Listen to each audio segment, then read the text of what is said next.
On the morning of August 5th, 2022, a woman walked into a hair salon in Venice, California, and bought a red wig. She paid cash.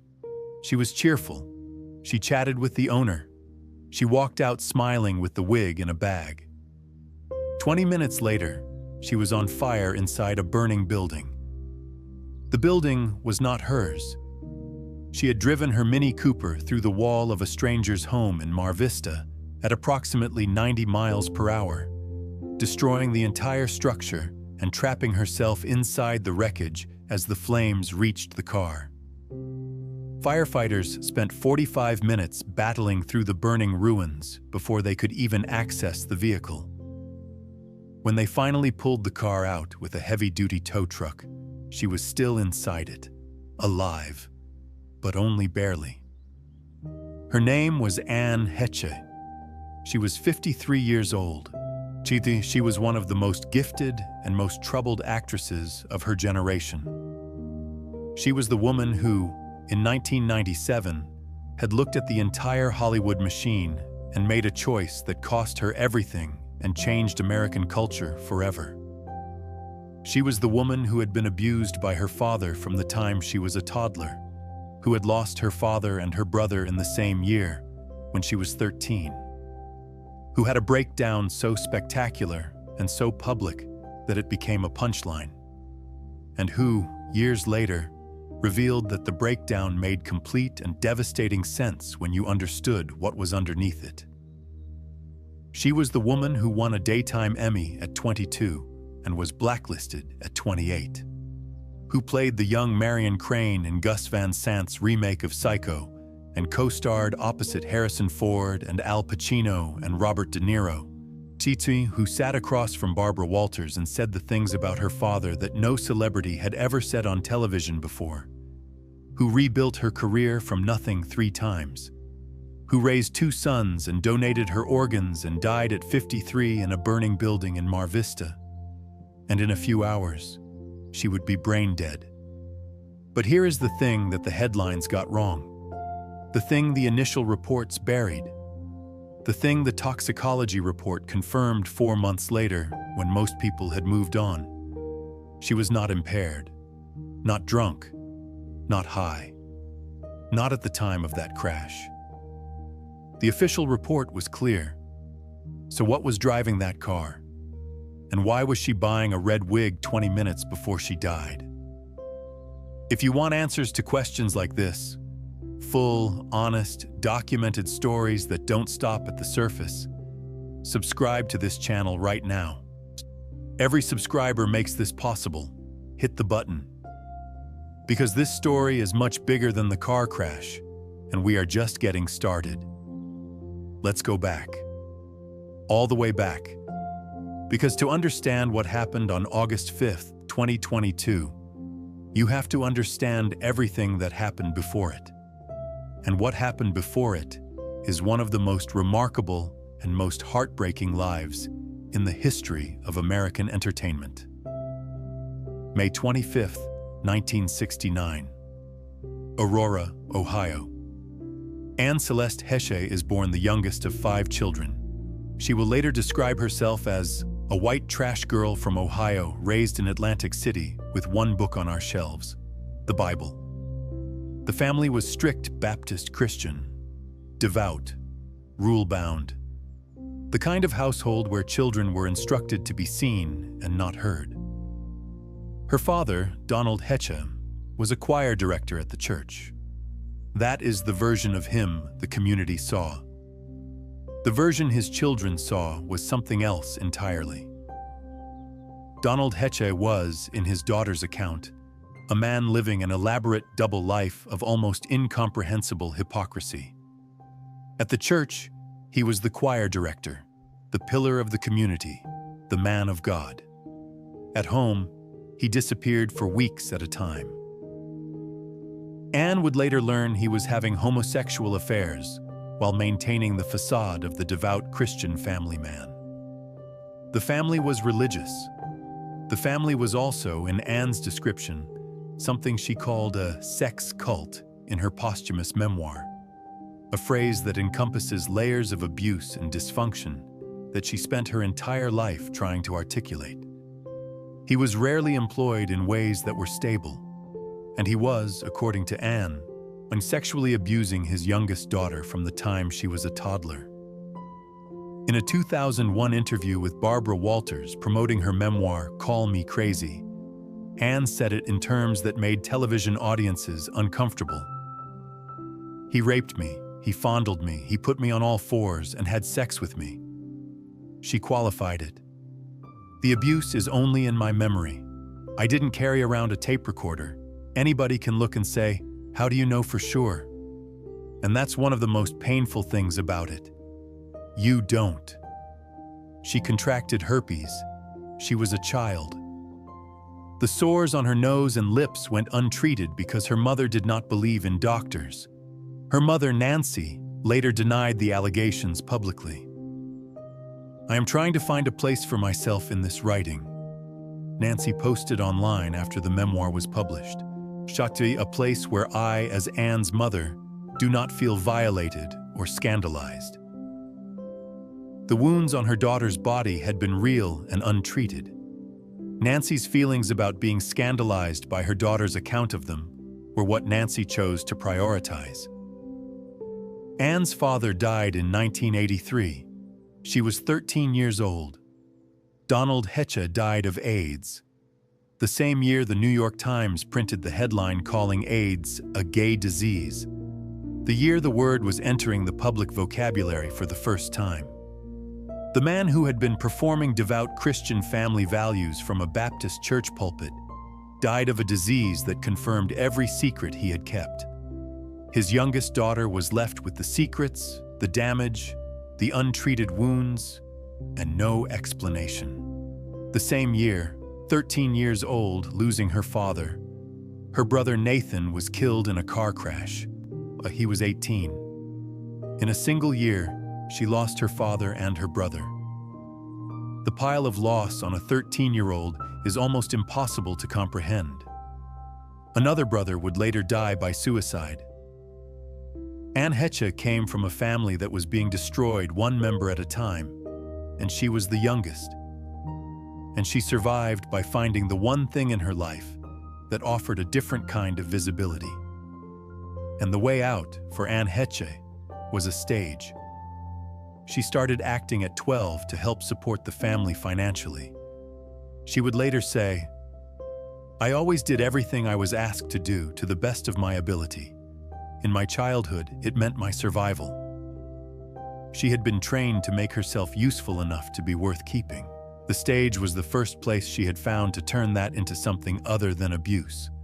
She had started acting at 12 years old to help support the family financially. At 15, a talent scout noticed her and offered her a role on the soap opera As the World Turns. She turned it down because she was still needed at home.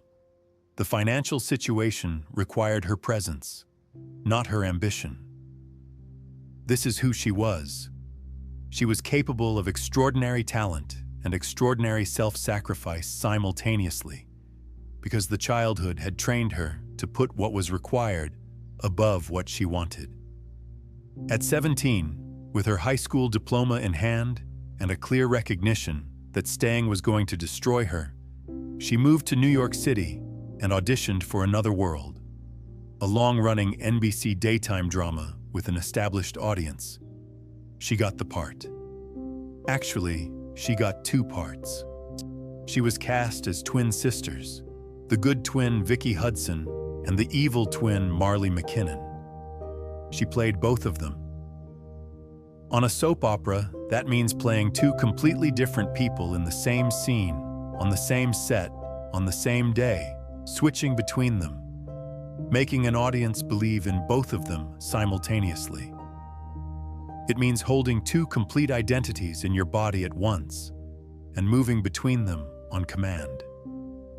For someone who had spent her childhood constructing a second identity, Celestia, the fourth dimension, the person who was safe and loved and not the daughter of Donald Heche, this was not metaphor. It was practice. The skill she had developed to survive the abuse had, in the specific alchemy of her talent, become the skill that made her extraordinary at her craft. She did it for 4 years. In 1991, she won the Daytime Emmy Award for her performance. She left the show to pursue film. She was 22 years old. She had survived a childhood that had produced documented psychological damage, the death of 2 family members, abuse that left physical evidence on her body, and a level of poverty that required her to forego teenage normalcy in service of the family's financial needs. And she was standing on a stage holding an Emmy. That is the Heche who came to Hollywood. Not the fragile woman the tabloids would later construct, a woman who had built herself out of catastrophe and was not finished building. She left the soap and went to Hollywood. The early years were the years of supporting roles and small parts, and the grinding work of proving yourself in a system that needed to be convinced. She worked with Jessica Lange in O Pioneers. Lange was her idol, and Anne had almost given up acting for architecture school the week before the audition, a decision that would have changed everything. She got a role in The Juror with Demi Moore. She was in Donnie Brasco with Al Pacino and Johnny Depp, a serious crime film in which she played the wife of an undercover FBI agent. She was in Wag the Dog with Robert De Niro and Dustin Hoffman, a political satire that showed up in theaters just weeks before the Monica Lewinsky scandal broke, and was suddenly being watched as commentary on real events. She was in Volcano, a major disaster film. She was cast as the female lead in 6 Days, on 7 nights opposite Harrison Ford, a pairing that the studio had not been certain would work until they ran tests that showed undeniable chemistry on screen. And she was cast in Gus Van Sant's remake of Alfred Hitchcock's Psycho, playing Marion Crane, the Janet Leigh role, the woman who gets in the shower. The film was Van Sant's experiment in near-exact recreation. He shot the script almost identically to Hitchcock's original, replicating every angle and every scene in color. It was a critical experiment that produced mixed critical results. But Anne's performance, stepping into one of the most iconic roles in the history of American cinema and making it her own rather than simply imitation, was one of the parts of the film that critics found genuinely interesting. By 1997, she was one of the most bankable leading women in Hollywood. She had done it. And then she walked a red carpet with Ellen DeGeneres, and they took it all away.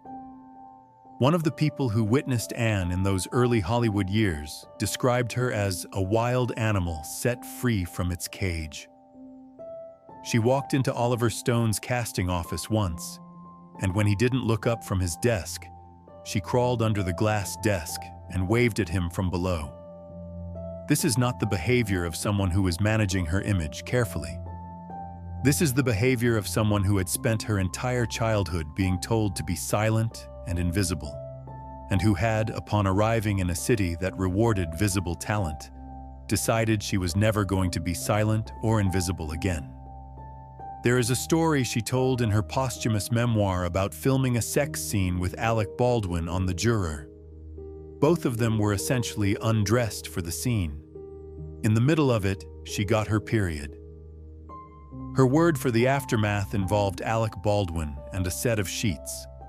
She tells it as comedy. It is funny. It is also the story of a person who has decided that the embarrassing and the human and the imperfect parts of life are not things to hide, but things to own. Because hiding things is what the people who hurt her taught her to do, and she was not going to do it anymore. She was, by 1997, one of the most bankable leading women in Hollywood. She was 27 years old.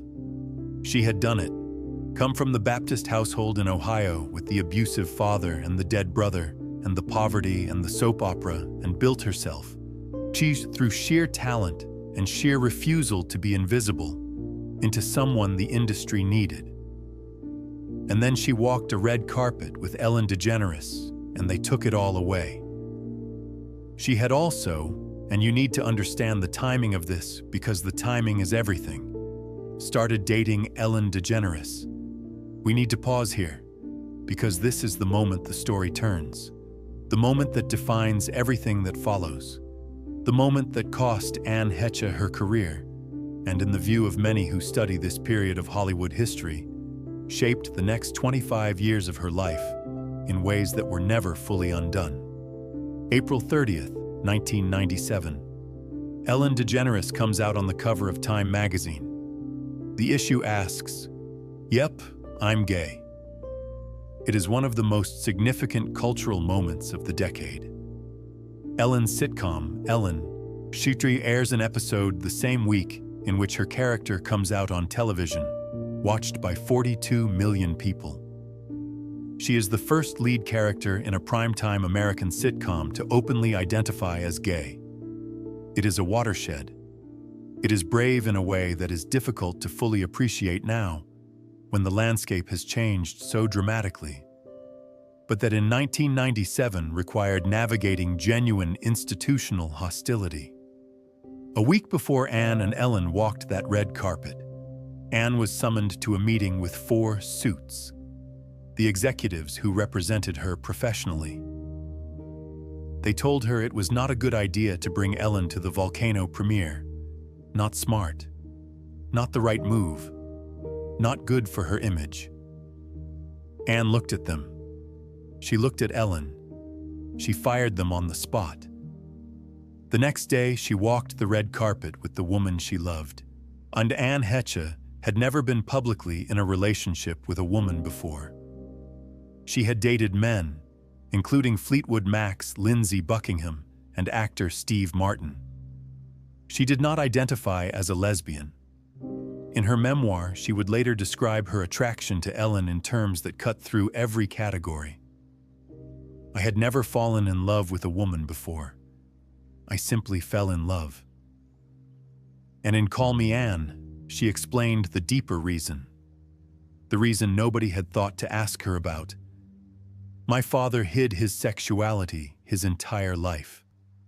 When I met Ellen and she was open and honest about her sexuality, it was the most attractive and alluring quality in a person that I had ever seen.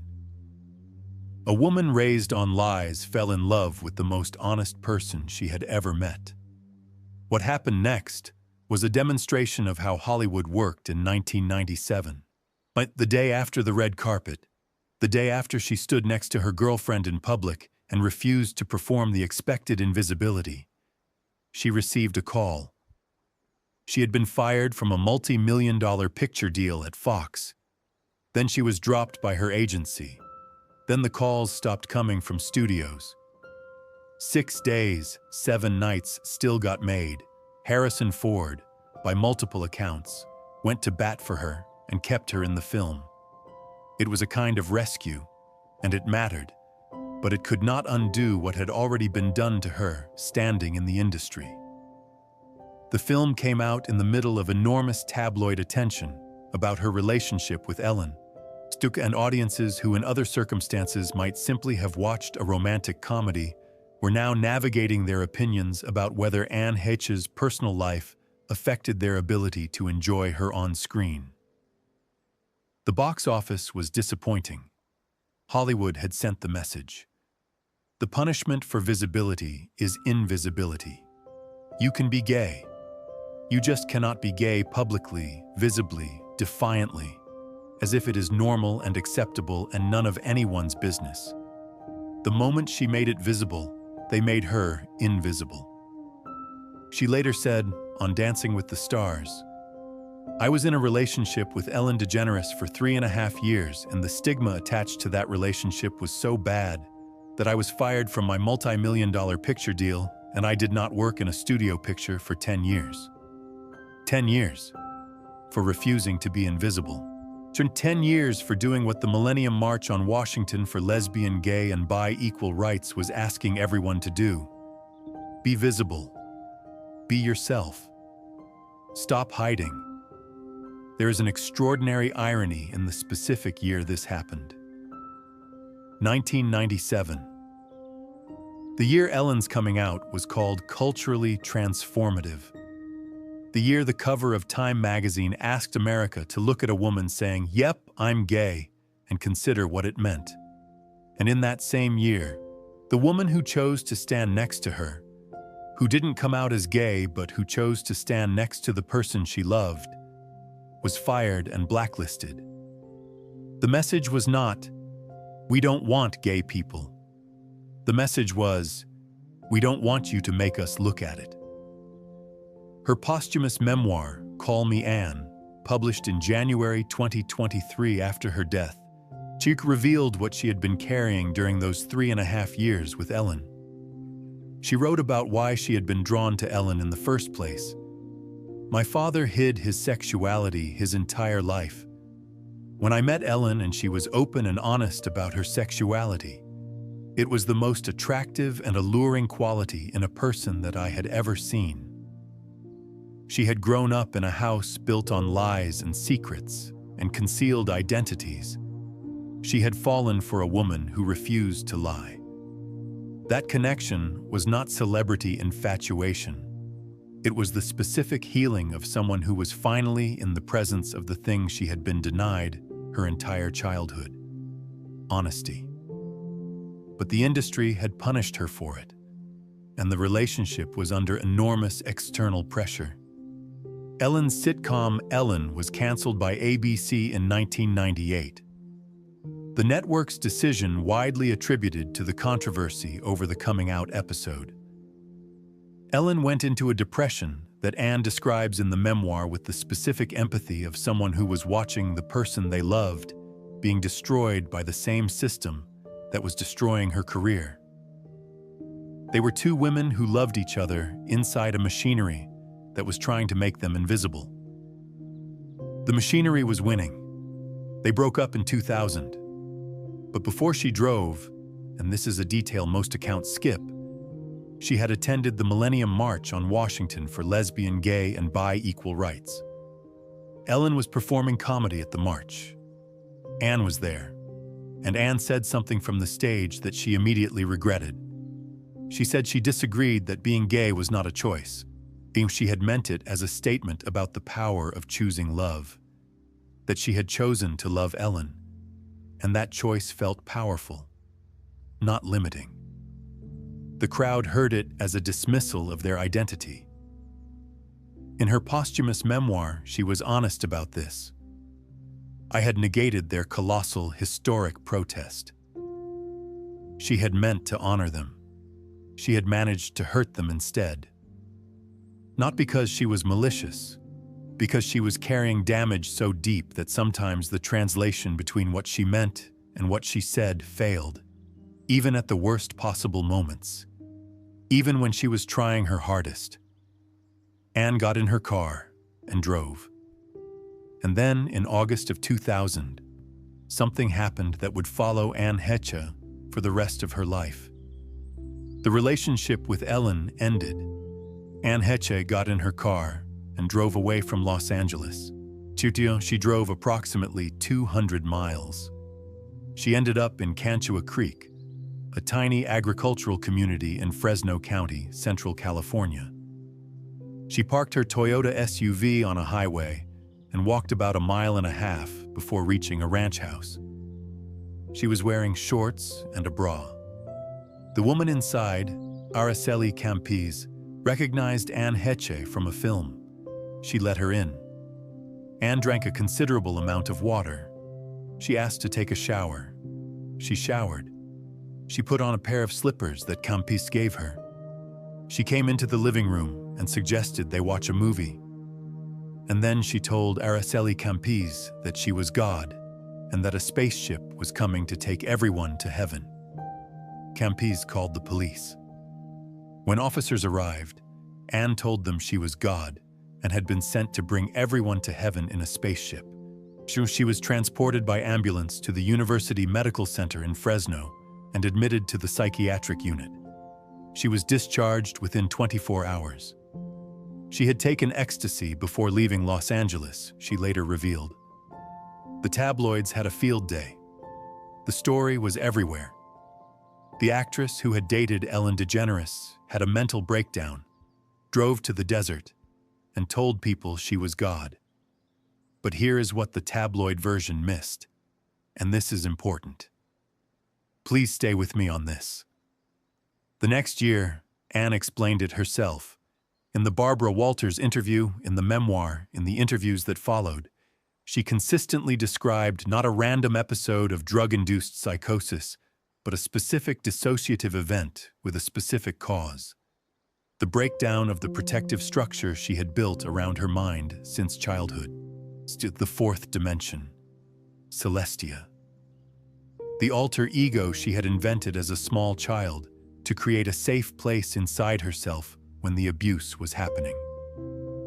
When Ellen left, when the relationship ended and the real world became unbearable, Celestia came back. The child's defense mechanism activated in the adult body. She had taken ecstasy. That part is true. But she had also just lost the person who had made the real world feel survivable. And she had a lifetime of evidence that when that happened, the fourth dimension was available. That is not a story about drugs. That is a story about what happens to a person who was damaged before she could speak and has been managing the damage ever since. What the tabloids did not report, and what Anne spent the next 2 decades trying to explain, was the reason. In her 2001 memoir, in the Barbara Walters interview, in every public conversation she had about that night, she was consistent about what had produced it. It was not drugs. The drugs were a symptom. The cause was a lifetime of untreated trauma catching up with her at the moment when the one relationship that had made her feel safe and seen in the world had just ended. She told Barbara Walters, "I was insane. I had a fantasy world that I escaped to. I called my other personality Celestia. I believed I was from another planet. I think I was insane." And then she said the thing that made everything else make sense. "I was insane for the first 31 years of my life, and it was because of the sexual abuse I suffered as a child." She had created a fantasy world called the fourth dimension as a child, which is a safe place inside her own mind where the abuse was not happening. Celestia was the version of herself that lived in that world, the one who was loved, the one who was protected, the one who was not the youngest daughter of Donald Heche when the real world became unbearable enough, when the loss of the one person who had made the real world feel survivable finally broke through her defenses. Celestia came back. This is not a story about a woman who went crazy. This is a story about a woman who had built an entire functioning adult life on top of a childhood wound that had never been addressed, and who reached a moment where the structure collapsed. That is not craziness. That is the specific, predictable consequence of surviving childhood sexual abuse without adequate support or treatment. The way it waits, the way it builds pressure, the way it eventually produces a crisis that the people watching from the outside interpret as a breakdown rather than as the physical expression of something that was always there. Now, stick with me, because what comes next is both the recovery and the second part of the story. And there is something in the second part that most people never heard, and we are going to get to it. After the Cantua Creek incident, Anne went into serious therapy. Not the kind of therapy she had been doing before, the kind that helped her function while the underlying cause remained intact, but the kind that actually tried to address the source. 13 years of therapy, she said in one interview. 13 years before she felt equipped to write the first memoir. She wrote Call Me Crazy. She gave the Barbara Walters interview in 2001 that covered the abuse, the breakdown, the fourth dimension, the alter ego Celestia, The relationship with Ellen, the blacklist, all of it. She looked into the camera and said, "Here is what happened to me. Here is what it produced. Here is why I did what I did." She said the uncomfortable parts plainly. What happened after that interview is instructive. The coverage the next morning was not primarily about the abuse or the trauma or the decade-long blacklist for refusing to hide her relationship. The coverage was primarily about Celestia and the spaceship, the part that was easiest to turn into a punchline, the part that made her seem unstable rather than the part that made the instability comprehensible. This is what Heche dealt with for the rest of her life. Every time she tried to explain the full picture, the media took the most sensational fragment and ran with it. The full picture, the father, the abuse, the church, the herpes she contracted as a child that went untreated, the years of constructing a fantasy world to survive what was being done to her, the specific and rational way that Celestia appeared at the moment of maximum loss. That picture required more than a headline. She said, publicly and in her own name, the things that had been done to her by her father, the things that her mother had denied, the things that the Baptist church community had not seen. Slowly, in independent films, in television, in theater, she did Prozac Nation alongside Christina Ricci.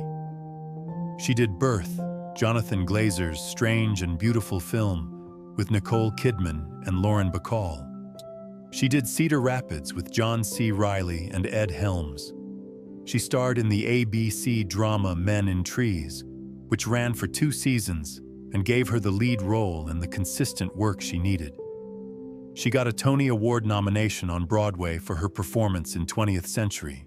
She did Dancing with the Stars. She launched a podcast called Better Together with her friend Heather Duffy. She was not the box office star of the late 1990s, but she was working, she was present. She was building something that was hers, in a space that did not require the approval of the studio system that had punished her. There is something important in this list of projects. None of them are the movies she was supposed to be making. None of them are the blockbusters and the studio deals and the leading roles in major films that her talent warranted.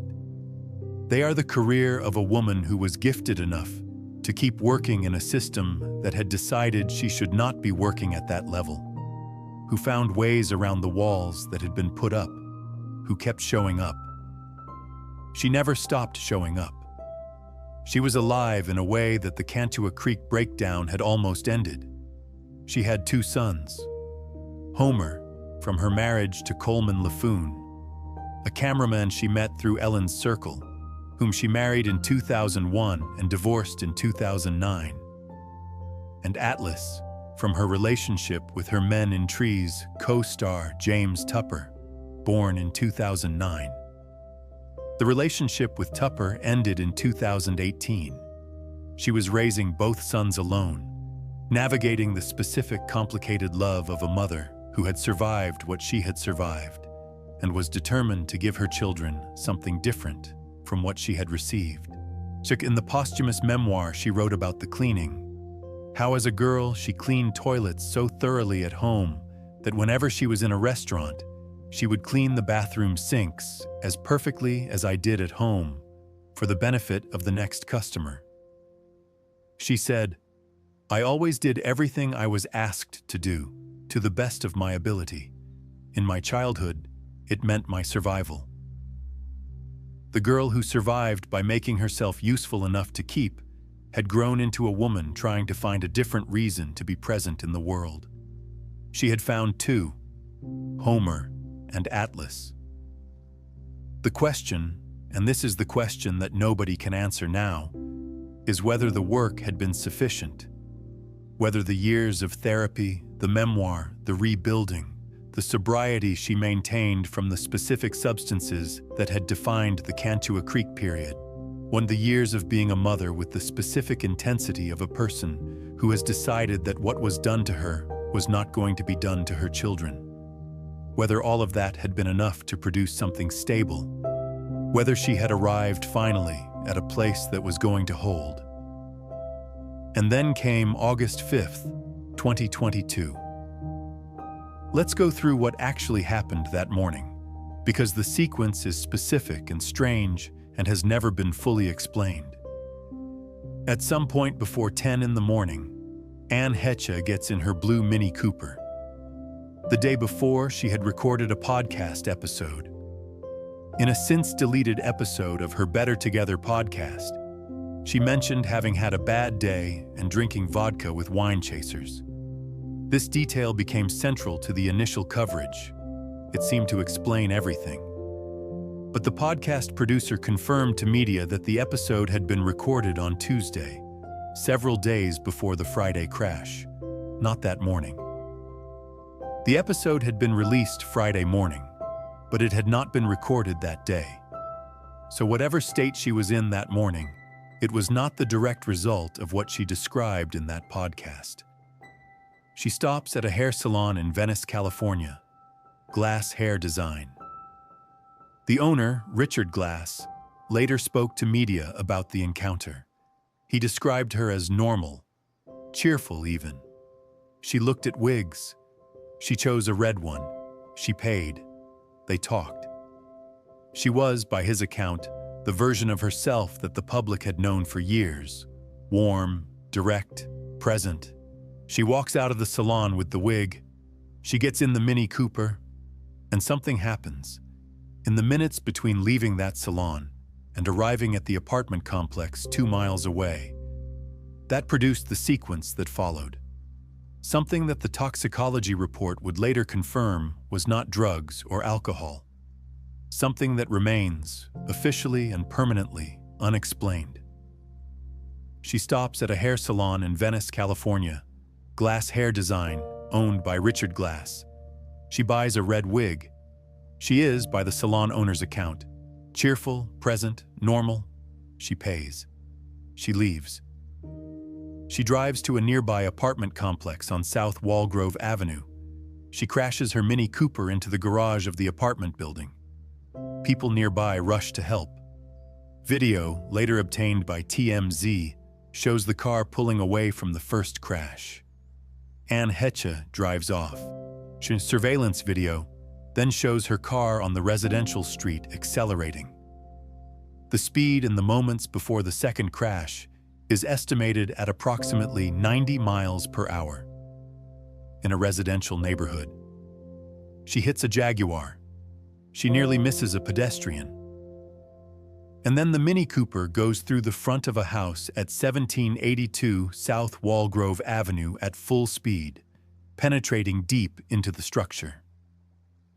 The house belongs to Lynn Michelle, who is inside at the time. Lynn and her pets escape through a back exit seconds before the fire engulfs the main area of the house. Anne Heche does not escape. She is in the car, inside the burning building, trapped. Firefighters arrive. The fire is massive. Heavy smoke. Heavy flame. The structure compromised by the impact. Deputy Chief Richard Fields would later explain why it took so long. It wasn't that you could clearly see into the vehicle or clearly be able to access it. Heavy smoke conditions, heavy fire conditions, which makes it very difficult for us to just see each other on the inside of a working structure fire. Radio traffic records and fire department documents obtained by NBC News show that it took 30 minutes to fight the fire, to the point where a rescue could even begin. Here is what is almost impossible to absorb. Anne Heche was alive inside that burning car for those 30 minutes. She was breathing smoke. She was in a burning structure. She had sustained serious injuries in the impact. And she was alive. When the fire was finally suppressed enough to act, two firefighters used a heavy-duty tow truck to pull the car, with Anne still inside it, out of the burning structure. She was removed from the vehicle at 11:49 a.m. That is approximately 53 minutes after the initial crash. She emerged from the car under her own power enough to be described as conscious immediately after extraction before she lost consciousness. A fact that would later generate significant public attention and questions about what had been happening in that car during the rescue operation. She was alive, badly burned, lungs full of smoke, but alive. She was taken first to Ronald Reagan UCLA Medical Center and then transferred to the Grossman Burn Center at West Hills Hospital, which specializes in severe burn cases. The burns were extensive. The lungs had been damaged by smoke inhalation. And then came the news that the people who loved her had been dreading. She had suffered an anoxic brain injury. During the crash, or during the time she was trapped in the burning car, or during some combination of both, her brain had been deprived of oxygen. The specific type of damage that, in severe cases, is the difference between recovery and the end. On August 8th, her representative confirmed she was in a coma, in extreme critical condition, on mechanical ventilation.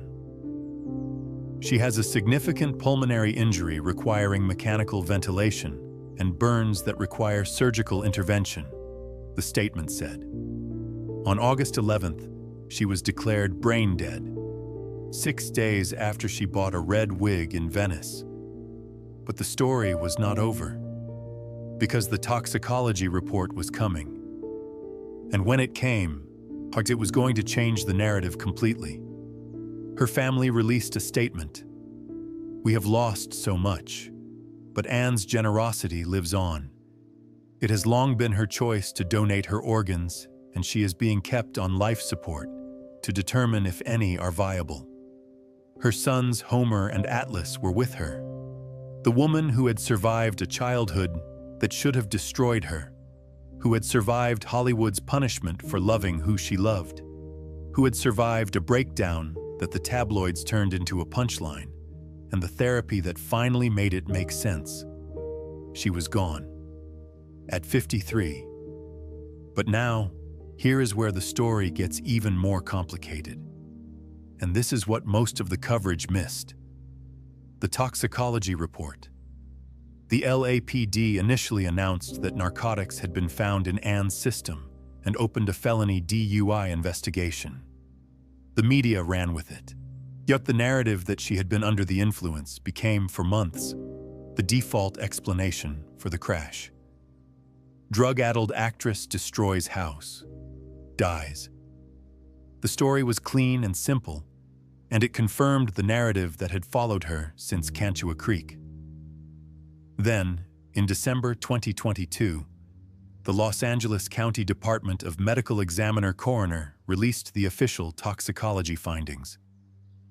The blood drawn at the hospital showed benzoylecgonine, an inactive metabolite of cocaine. Not cocaine.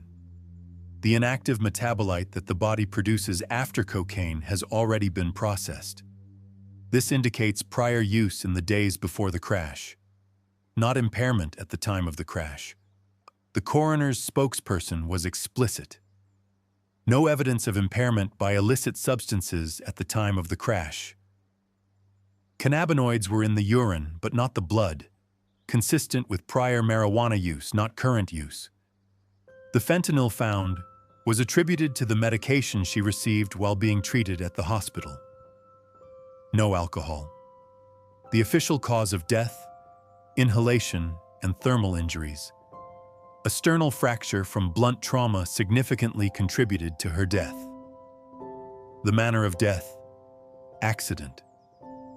So if she was not impaired, what happened? That question has never been fully answered. The criminal investigation was closed when she died. There was no trial, no testimony under oath, no forensic reconstruction of what was happening inside that car or inside that mind in the minutes before impact. We have the surveillance video of the car accelerating. We have the salon owner's account of a cheerful, normal interaction 20 minutes before. We have the fact of the first crash at the apartment complex. A collision she drove away from rather than stopping and addressing, which is behavior that suggests something was already not right, but that falls short of the kind of clear impairment picture the initial coverage assumed. And we have the red wig, which has never been explained. She bought it. She drove away wearing it or carrying it. The accounts differ. It is, in the full picture of her life, a detail that raises the specific question of whether Anne Heche was in an altered state of mind that morning, not because of substances but because of something else. Whether the dissociative machinery that had protected her since childhood, the fourth dimension, Celestia, the alter ego that came back at Cantua Creek, had been activated by something that happened on a morning in August 2022 that nobody knows about. Her podcast had been recording. She had mentioned having a bad day. Whatever had been happening in the days and hours before the crash, it had left her in a state where she got in a car and drove it into a building at 90 miles per hour.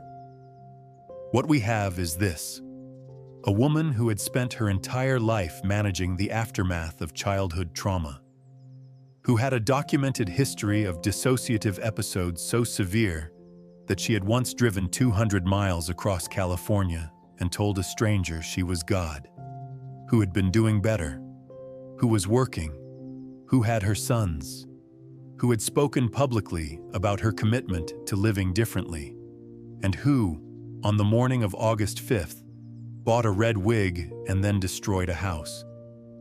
The toxicology report says, not drugs. Everything else says something happened. We just don't know what it was, and now we never will. Lynn Michelle, the woman whose house was destroyed, lost everything. Her belongings, her sense of safety in her own home. She was seated inside the house when the car came through the wall. She and her tortoise, turtle, and dogs escaped through a back exit in the seconds before the fire engulfed the front of the structure. She came extremely close to dying in her own living room. Her neighbors organized a GoFundMe within hours of the crash that raised $45,000 in a single day. A response to watching a neighbor's life be destroyed by a stranger's car. Lynn later sued the estate of Anne Heche, seeking compensation for the loss of her belongings and for the psychological trauma of the experience. The lawsuit was one of several that were filed against Anne's estate following the crash. Anne had died without a will, which complicated the proceedings and added another layer of difficulty to the aftermath of a life that had been, from beginning to end, complicated. Lynn gave a public statement that was measured and compassionate in a way that the situation did not require. She acknowledged the tragedy of Anne's death, while also making clear that she had experienced something genuinely traumatic. She had been in her house when a car came through the wall at 90 miles per hour. She had escaped with her pets and her life and nothing else. She deserved to say so, and she did. Homer LaFoon, Anne's eldest son, released a statement on August 12th. My brother Atlas and I lost our mom. After 6 days of almost unbelievable emotional swings, I am left with a deep, wordless sadness. Hopefully my mom is free from pain and beginning to explore what I like to imagine as her eternal freedom. Free from pain. Eternal freedom. The specific language of a son who knew something about the weight his mother had been carrying. He was 20 years old. His brother Atlas was 13. Their mother had donated her organs. It had long been her wish to donate organs, her family confirmed, and she was kept on life support for 5 days after she was declared brain dead to allow time for organ recipients to be identified and prepared. The woman who had spent her life giving, her talent, her honesty, her body to an industry that took everything and gave back punishment, gave her organs on her way out. The house Lynn Michelle had been renting was destroyed. The neighbors organized a GoFundMe that raised $45,000 in a single day. Lynn had lost her belongings, her sense of safety, and her home. She was not physically injured. She has spoken publicly with a measured sorrow about the situation. The loss to herself, the loss of Anne, the impossibility of fully processing a day that began with her sitting in her living room and ended with her sitting on the street watching firefighters battle the fire that used to be her house. The estate of Anne Heche had approximately $400,000 in assets at the time of her death, according to her son Homer's petition to be appointed administrator. She had died without a will, so 2 years of her life had been enough to produce a $100 million career at its peak, and 25 years of its aftermath had produced $400,000. That is one more measure of what Hollywood's punishment had cost. The posthumous memoir, Call Me Anne, was published in January 2023, written before her death, released after it. In it, she wrote, "I was born into a family culture of abuse. It took years to come to terms with that, and honestly, it's a lifetime's work that will always be ongoing." She wrote about her father, about Ellen, about the industry that had punished her for loving who she loved, about the years of rebuilding. She wrote with the specific urgency of someone who knows that surviving is not the same as healing, and who has been trying her whole life to close the distance between the two. She also wrote about Harvey Weinstein. She alleged in the memoir that a director had sexually assaulted her during the making of a film. She named names. She described incidents in the industry with the same unflinching directness she had applied to her father 20 years earlier in Call Me Crazy. She had always been willing to name what had happened to her. It had always cost her. She kept doing it anyway. And she wrote this: "The next day, I was fired from a multi-million-dollar picture deal by Fox, then blacklisted. It would be 10 years before I did another studio picture. I felt like patient zero in the cancel culture." Patient zero. The first visible casualty of what would eventually, decades later, choose come to be understood as a systemic industry practice.